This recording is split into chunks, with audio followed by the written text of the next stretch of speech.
Hey everybody, it's Jason with Parallel Reality coming back with you here today with an article from The Federalist dated September 7th. And it says, before Elon sues for defamation, the ADL and media should be prosecuted for conspiracy. And I haven't read this article yet, and I thought it'd be pretty interesting to go through. And you've probably seen the news in the last few days about the fact that the ADL is trying to persuade Elon for more censorship, and they've basically turned away from their actual mission, which is not what they're doing. And there's been a lot of back and forth, and Elon has said that he is, if the ADL keeps up their shenanigans, he's going to look into suing them, and I, for one, thinks he should. So let's go into this. It says the ADL and the media routinely conspire to defraud the public, one junk anti-hate study at a time, and they should be prosecuted. So let's see what we're doing here. It says it's all fine and great that Elon Musk is toying with the leftist Anti-Defamation League by threatening to sue it for, ironically, defamation.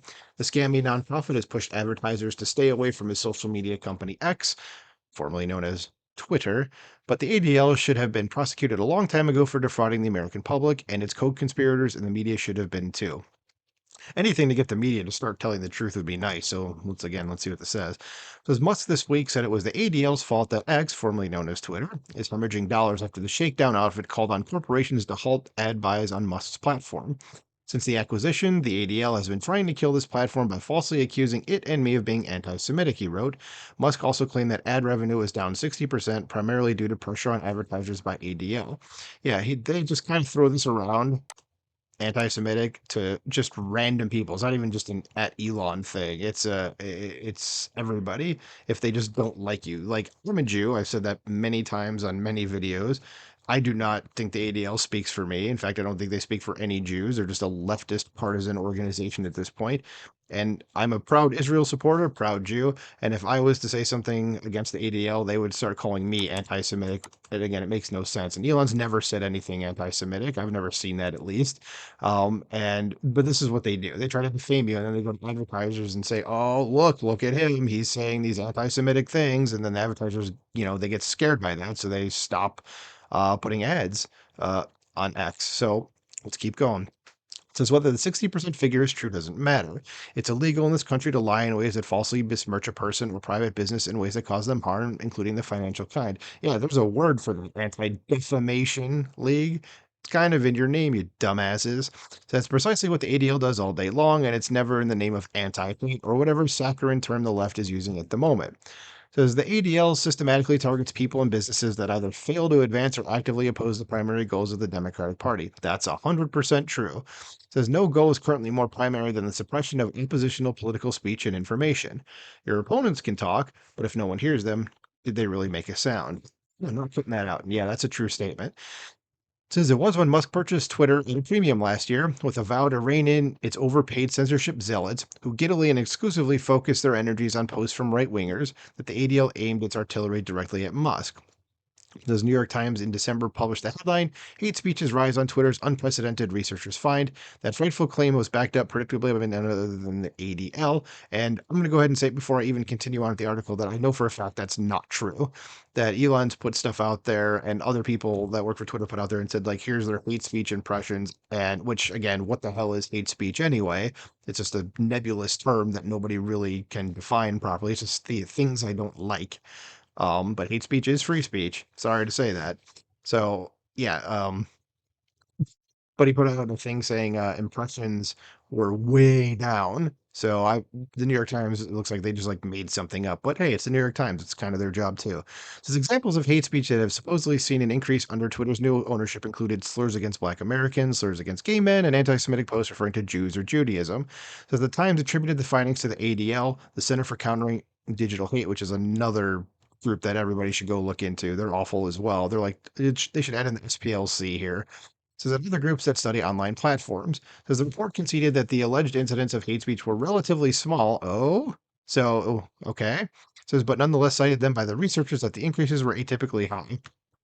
All right, so we've got those things here. Still relatively small, but the increases were typically high. Let's see if there's something about that further down. It says there was no public information on the Center for Countering Digital Hate's website to correspond with what was asserted in the Times article. Of course there wasn't, because they're lying too.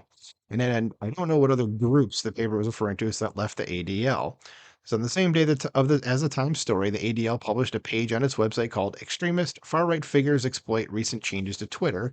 And again, where are these far-right people? I said this a billion times. Where are they? Okay. Now, I know that they're using far right as just a catch-all term for anybody to the right of Chairman Mao. Okay.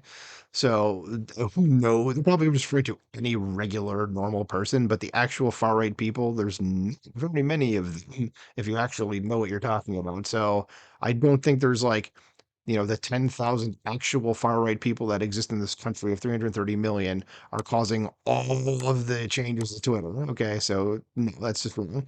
So it says claiming that in the past few weeks, the ADL noted both an increase in anti Semitic content on the platform and a decrease in the moderation of anti Semitic posts, a troubling situation that will likely get worse. And I'd like to see what the actual proof of that is. And I would almost guarantee there is none.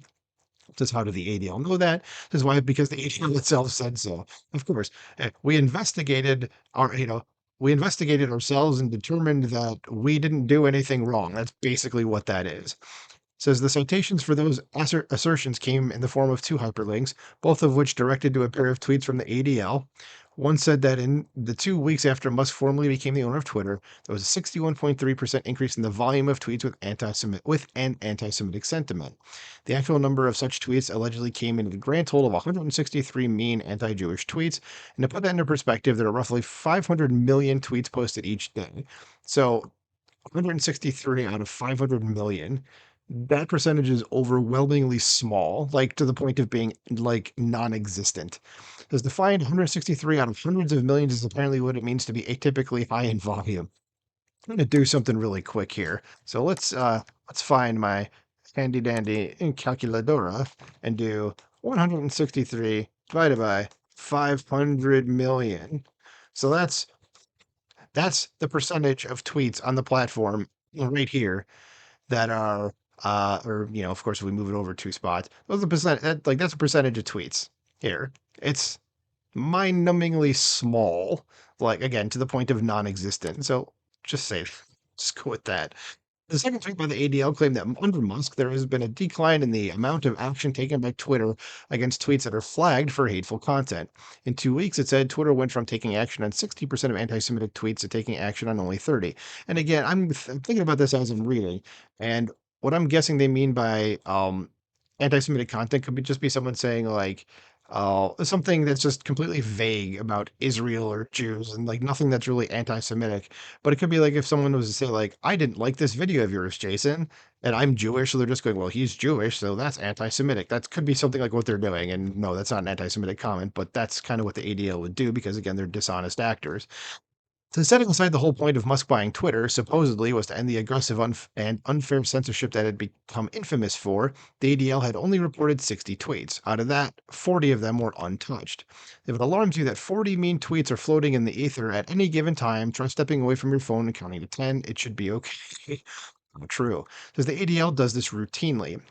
It makes a sweeping accusation about bigotry, racism, anti Semitism, white supremacy, or some other fiction, accompanied by a laughably thin study, then hands it over to the New York Times, CNN, or the Washington Post to repeat verbatim, no questions asked. That's the problem with the media. That's, I think, what the article is getting to.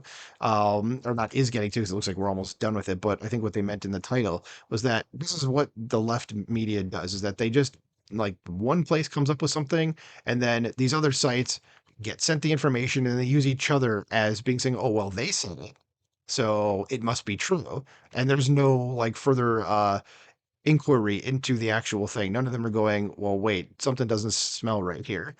So let's just finish up the article. It says, and it's all for the purpose of shutting up and shutting down its political opponents, namely anyone to the right of Ilhan Omar, except when she says anything mildly critical of Israel as a welfare state of the U.S., and then the ADL gets mad. Yeah. It says, back in 2021, the ADL published another one of its cheat studies purporting that white supremacist propaganda spikes in 2020. Oh, I was wrong on the article almost being done. Still got a ways to go. The ADL Center on Extremism, the COE, tracked a near doubling of white supremacist propaganda efforts in 2020. What, from like 1 to 2? I mean, Jesus age, says the report said, which included the distribution of racist, anti Semitic, and anti LGBTQ flyers, stickers, banners, and posters. Says the report stated that a group called Patriot Front, which is a Fed group probably, just go look them up. I swear they're a bunch of feds, says which the ADL considers to be a white supremacist, a category leftists often confused with freedom-loving motorboat owners. Yeah, that's true. So yeah, I was thinking like when I saw these two words like that, who knows what they actually mean by that? It could just be a white person that's just doing regular stuff. Says continues to avoid using traditional white supremacist language and symbols in its messaging. Oh, so then it's not white supremacist, but you're just calling it that.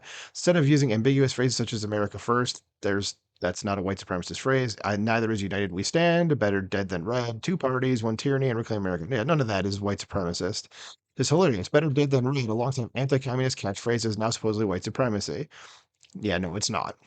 And if you don't know that, then you're dumb. You're just a stupid person. So it must be a lot of stupid people working at the ADL. There's another example included in the report was the slogan "Open Borders Spread Disease." That one was particularly interesting since at the time we were in the middle of a pandemic. President Biden would even use an executive order to quickly expel migrants crossing the southern border under the explicit rationale that it prevented the spread of disease. And the ADL never called that white supremacy. Yeah, funny how that works. Oh, wait, he's on their political side of the spectrum. Maybe that's why they didn't say anything about it. So, to be sure, the report did identify some printed slogans by certain groups that normal people would consider to be hateful. But when they include United We Stand as an example of bigotry, you might begin to wonder why the ADL felt the need to pad the numbers. Yeah, because they're now just throwing shit in. It's not that it's a problem for the ADL. They can reach out to the media to bark the same line on command, no matter the particulars, no matter the year. The CNN said distribution of white supremacist propaganda surged in 2020, ADL says. The Washington Post said white supremacist propaganda remains high in the United States in 2021. The new ADL report says, and now we're at the end of the article, so now I'm right when I say that. It says ABC News says white supremacist propaganda in the U.S. reaches record high in 2022. ADL reports says, tell me you're engaged in a conspiracy to defraud the American public without telling me you're engaged in a conspiracy to defraud the American public. Yeah, that's basically it. Like I said earlier, that these sites just go, "Oh, look, the ADL said it," and then they all kind of just circle jerk each other, and now they're all saying it, and they're like, if you were to go to someone ABC News, they're going to be like, "Well, the Washington Post and CNN and the ADL said it." You go to CNN, they're going to be like, "The Washington Post and ABC News and the ADL said it." And the ADL needs to be tarred and feathered like the SPLC to where they're just losing influence, like to the point where people just point and laugh at them. So, what do you guys think about this blow? Do you think Elon should sue the ADL? Because I certainly think he should. Do you think the ADL does represent Jewish people? If you're Jewish, let me know what you think in the comments below. Like, share, subscribe, and I'll talk to you soon.